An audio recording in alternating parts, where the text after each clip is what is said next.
What's up? What's up, everybody? It's your boy AD. I'm in the spot. Now, like I said before, it'll probably be a while before I start, doing like reviews again. I'll still try to do pay-per-view reviews, but Raw and SmackDown, I'm taking a break until things get a little better or I start feel like watching, like reviewing it all again.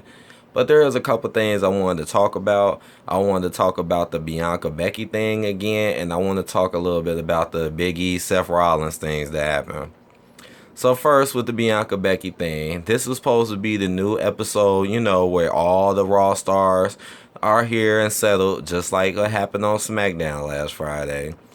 But here's what happens though. Becky Lynch comes out again, gets all the shine, all of this stuff, like I've been saying for the longest.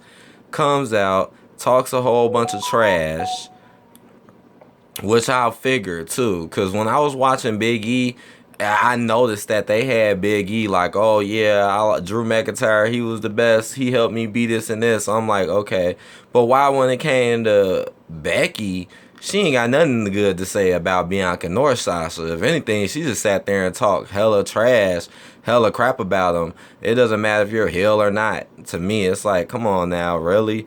Like, because I feel like they kind of been watering Big E's title down a lot based off the matches and how they treat him compared to the other champions. But let's get back into this. So she talks shit, Becky. Then Bianca came out. Bianca was saying a lot of truth about what happened, how she deserves another title shot because of the Charlotte Flair thing, which I already said, which was really bogus. Had that whole match just to DQ it, just so she could keep a belt, but then complain, but so-called complain later about a belt swap. Again, does that make any sense? But you got to keep your belt off a DQ by hitting someone with a chair. That's stupid. But anyways, so after Bianca, ran it for a while about what she wanted and how she should get her match, what does Becky do? The exact same shit. This is what I be saying. Like, come on, y'all been doing Bianca wrong ever since Becky came back and won that title on bullshit. I'm sorry, man. And she played this "oh, I don't want to wrestle you" shit for like a month. Now instead on SmackDown, you're on Raw. Okay, what's the fucking difference? Now you're over here doing the exact same thing. She was like, "Nah, bitch. Like, I don't want to fight you." Like, come on, this is the same exact thing. This don't make no sense. Like I said, when did we ever see Bianca do this? When was Bianca ever? And again, it's not so much about being heel or face. It's just like, obviously they got more favoritism. Like, when you ever seen Bianca running around telling people she don't want to fight them and picking and choosing when she want to have a match? Like, for example, in the beginning of this show, it was a whole brawl in the beginning of the show. Here come the rematch police. Oh, y'all need to settle down, do this. But you telling me Becky can run around from show to show telling people when she wants to have matches?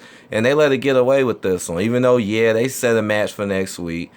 But let's talk a little bit more about this. So after the argument got heated, they got into it. They ended up going at it. Bianca tries to hit a KOD, doesn't hit it. They end up getting into a kendo stick fight. And at the end, Becky ends up getting the upper hand on Bianca. And then she ends up leaving the ring again with the title. So y'all playing off the same shit. I swear it's like pretty obvious that y'all keep using Bianca as a way to act as if she could have a chance to win her belt back. But she keeps getting losses, DQs, or interferences every time. But she loses her title super quick, right? Which makes no sense when we clearly seen Becky in matches and they weren't super quick. This is why it's so irritating. Now, I don't understand how many people can like this whole new Becky Lynch. I used to really like Becky Lynch before she left. But now this whole stupid heel character and then making other stars who work way harder, in my honest opinion, look bad without making no kind of sense. And then again, this is supposed to be Raw, right? Something new, right? They're literally doing the same shit they did on SmackDown. Wow. And to be honest, I don't really care about that match that they have in next. I mean, I'm going to watch it, but I don't care too much for it because I seriously doubt Bianca will win. Obviously, Becky is going to win this match, or it's going to be a DQ or interference or something. What's the odds, basically, of Bianca actually winning fair and square, something they've been screwing her over for about 2 months now on? That's the type of stuff that just be making me like, WWE, come on, I want to see better stuff than this. What is this? But anyways, let's talk a little bit about the Big E stuff. Oh, yeah, a lot of shit happening, but I just want to talk about the things I want to talk about. All right. So they had this whole four-way ladder match. You know, Seth Rollins ended up winning the match. But one thing I keep saying about Big E is, like, I don't like how they're... Like, when the match started, I knew who was going to win. I promise. I was like, either Seth Rollins was going to win, and then my second guess was Finn Balor. And sure as shit, Seth Rollins won, and he had to beat Finn Balor to win. I mean, this is just getting way too predictable. Like, obviously, y'all ain't gonna let Ray win. Y'all ain't gonna let Kevin Owens win. But I just don't like how Big E is the champion. I already explained how I feel about these heels getting away with so much shit, too. But Big E is the champion, but y'all just don't treat him like the champion. Kind of like Nikki Ash. Like, now y'all got, okay, that whole Drew McIntyre thing was clearly goofy. Clearly. I mean, come on. How are y'all supposed to make him look like a strong champion, but you got him running around with his competition? Think about that.